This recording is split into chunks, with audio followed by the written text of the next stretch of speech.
اگر ہم قرآن اور حدیث کا مطالعہ کریں تو روحانیت کی زندگی کو پانے کے لیے انسان کے لیے اللہ اور اس کے وسلم نے 4 درجات مقرر فرمائے ہیں. ان میں سے جو پہلا درجہ ہے وہ ایمان کا درجہ ہے. اور ایمان کیسا؟ ایسا ایمان کے جو شک و شبے سے دوچار کرنے والا ہو. انسان مانتا بھی ہے اور نہیں بھی مانتا ہے, اللہ پر یقین بھی ہے اور یقین نہیں بھی ہے, اللہ کو مالک کل بھی سمجھ رہا ہے اور کسی اور کو بھی مالک سمجھ رہا ہے, اللہ کو بھی فائدے اور نقصان کا مالک سمجھ رہا ہے اور کسی دوسرے کے بارے میں بھی سمجھ رہا ہے کہ اس کے ہاتھوں میں بھی میرا رزق ہے, وہ بھی میرے اللہ کی طرح اختیارات رکھتا ہے. نعوذ باللہ, یہ ایمان نہیں ہے. اللہ تعالیٰ ایمان کی ڈیفینیشن کیا بیان فرمایا جو روحانی زندگی کی بنیاد ہے؟ انما المؤمنون الذین آمنوا باللہ ورسولہ ثم لم یرتابوا وجاہدوا باموالہم وانفسہم فی سبیل اللہ اولئک هم الصادقون. مومن کون ہیں؟ فرمایا مومن وہ ہیں کہ جو اللہ اور اس کے رسولوں پر ایمان لائے اور ان کا ایمان ہر طرح کے شک و شبہ سے بالا تر ہے. اب شک کی کوئی گنجائش نہیں, اب شک تو اس کے قریب ہی نہیں پھٹک سکتا. اب اگر اللہ کو اللہ مانا ہے تو دل و دماغ سے مانا ہے, اور اللہ کی کبریائی کا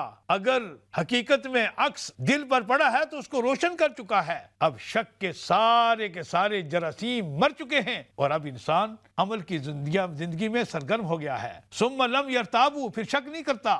وجاہدوا باموالہم وانفسہم فی سبیل اللہ, اور اس کا ایمان ایک زندہ حقیقت بن جاتا ہے. اس کا ایمان ایک موٹیویشنل پاور بن جاتا ہے کہ اب وہ دن و رات اللہ کی راہ میں اپنے مال سے بھی جہاد کرتا ہے, اپنی جان سے بھی جہاد کرتا ہے, اپنے وقت سے بھی جہاد کرتا ہے, اپنے قلم سے بھی جہاد کرتا ہے. اور یہ ایمان کی تازگی اس کے لیے ایک حقیقت بن جاتی ہے کہ آقا سمجھات فرمایا کہ اس کا ایمان اس قدر زندہ حقیقت بن جاتا ہے کہ ذاک طعم الایمان من رضی باللہ ربا وبالاسلام دینا وبمحمد صلی اللہ علیہ وسلم نبی و رسولا, کہ وہ ایمان کی حلاوت اور مٹھاس کو چکھنے لگ جاتا ہے جو اس بات پر راضی اور خوش ہو گیا اللہ میرے رب ہیں, اسلام میرا دین ہے, حضرت محمد صلی اللہ علیہ وسلم میرے لیڈر اور رہنما اور میرے نبی ہیں. اس کا ایمان زندہ حقیقت بن جاتا ہے. یہ ایمان روحانی زندگی کی بنیاد ہے. مزید اسلامی ویڈیو دیکھنے کے لیے ہمارے چینل کو لائک اور سبسکرائب کرنا مت بھولیے گا.